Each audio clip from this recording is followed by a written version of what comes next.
to begin, this was actually the paper that I wrote for my master's thesis, and I'm working on currently shortening it to 25 pages and then trying to get it published in an academic journal. So I start out this paper by discussing the art of writing, and I explain how writing is powerful, it's political, and it's prophetic. So I mean, writing is powerful in the sense that in order for someone to sit down and write something, the author has to believe that they're an authority on whatever subject they're writing. I argue that writing is political, not necessarily because it always contains political rhetoric, but because in order for an author to write anything, they must deem whatever it is they think important enough to be recorded for all history. And I also argue that it's prophetic, not because they're trying to evangelize and change everyone's views, but because they're trying to influence the reader in some way. So you don't write just to write. You write because you want to elicit a response from the reader. So from all the talks and the panels that have been given today, we know that a lot has been written in the Nigerian context. And a lot has been written about language, religion, ethnicity, the different regions in Nigeria, the colonial history, the political unrest. And what I'm going to be focusing on is the Nigeria-Biafra War, which was a 30-month war that occurred between 1967 and ended in 1970. Clearly, I was not around at that time, but I still think I can share some insight with you about this war. So this study actually started during my undergraduate. When I was at Princeton, I was working on my senior thesis, and I wanted to look at the experiences or the role of ethnicity and religion in catalyzing the war. And it was only until I started my master's and I started reading feminist theories that I realized that a lot of what I'd been reading during undergrad had actually been written by men, about men, and for men. And if I started out by arguing that writing is incredibly powerful, prophetic, and political, then what is not written about is equally as important. So if half the story is not being told, and we believe that we know the full story, then we don't necessarily have an accurate depiction of what actually happened. And so that's exactly what I sought to do. And I was guided by the theories of some sociologists. I'm currently in the field of sociology, so this is a lot of what I end up thinking about. So Dorothy Smith talked about the silencing of women. Her area of focus was within the business area, so how women are excluded and silenced at work. Patricia Hill Collins talked about the matrix of domination, and she said if you wanted to understand what's really going on, you can't just look at the individual level. You have to look at the individual level, the communal level, and then the institutional and structural level.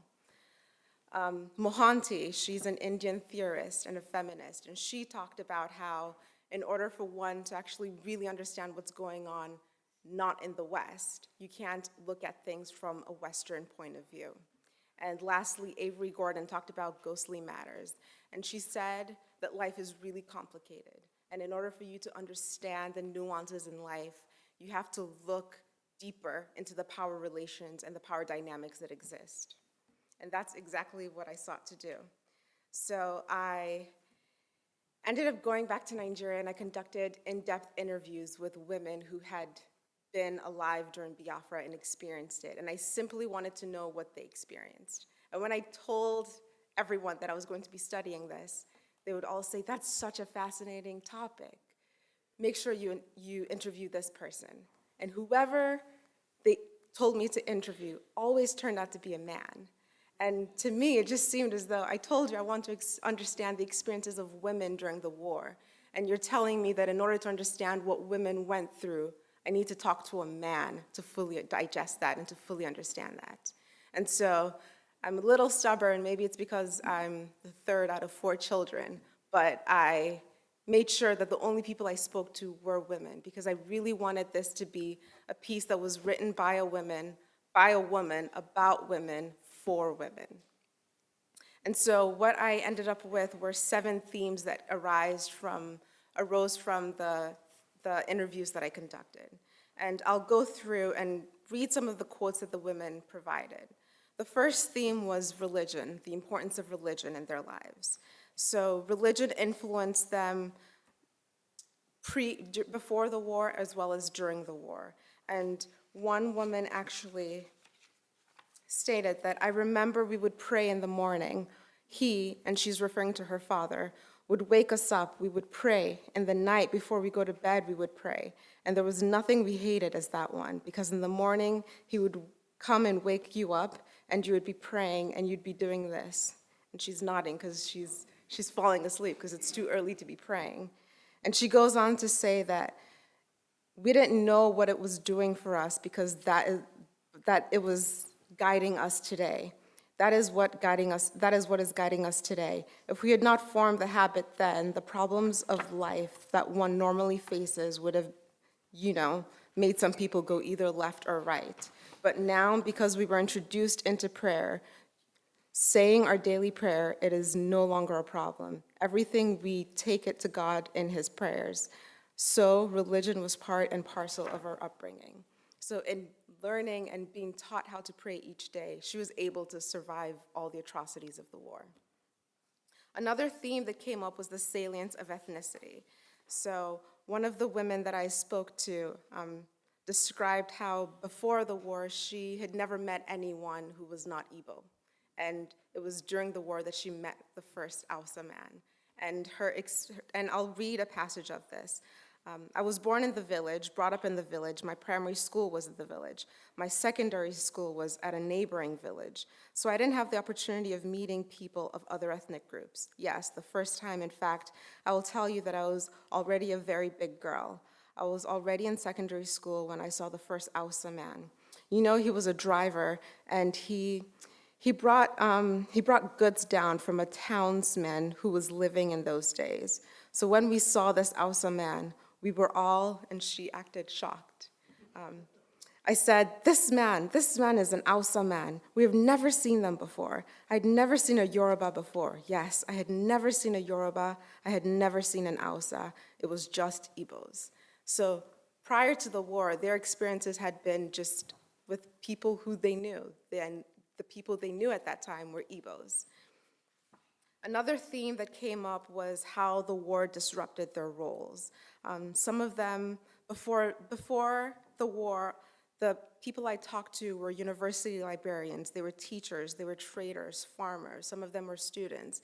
And during the war, all of that stopped. Schools were closed, offices were closed. And so some of them ended up joining Afia Attack. Some of them ended up nursing wounded soldiers, even though none of them had medical training before the war. Some of them served at Red Cross, and some of them became refugee relief aides. And they also talked about the traumatic experiences that they went through. So one of the ladies that I spoke to talked about how she discovered that the war was going on. And that was a question that I like to ask each of them. How did you know the war started? Because it's not like it was broadcast on every radio. It's not like you had it on Twitter or on social media. So how did you find out that there was actually a war going on? And she answered, "And at a point, I got into somewhere in Nsukka, and the officer who saw me there said, 'Madame, where are you going?' And I said, 'I'm looking to see if I can find Greg,' which was her brother at the time. And he said, 'Do you know you are in the war front?' 'War front?' And he said, 'Yes, you just have to go back.' So I went back, and the next day, that officer who talked to me, Obi was his name, was killed. So I knew that I really was at the war front." And some of them also talked about refugees. Refugees was a huge theme that came up. All of them in some way had some relation to refugees. At first, some of them actually worked at refugee aid centers where they were providing provisions for refugees. And in time, they soon became refugees themselves. And she mentioned, "And I lost almost everything. I had to start afresh because when I left my house in Nsukka, I just left. Even the sewing machine I was using at the time. I was making my sister's wedding gown. All I did was lock up the machine, push it into my wardrobe, and went out. So my chairs, furniture, all other things, every other thing, my cooking utensils, everything in the kitchen, nothing was removed. And we didn't come back to see anything again. So I was affected because I had to start afresh with everything. And a lot of them talked about this. They thought it was just a police action that would happen for a couple weeks because that's what they were hearing. And after a couple weeks, after a couple months, after years, they realized this is actually war. And when you leave your home with just the papers in your purse, and you leave everything assuming that you're going to go back and you never do, you really do have to start from fresh. And that's a lot of what they experienced. And the theme of death came up more than I would like to admit. It seems as though death was the only experience that absolutely everyone I spoke to experienced in some way. And one of the ladies I talked to discussed how she found out her father died a year after he had died.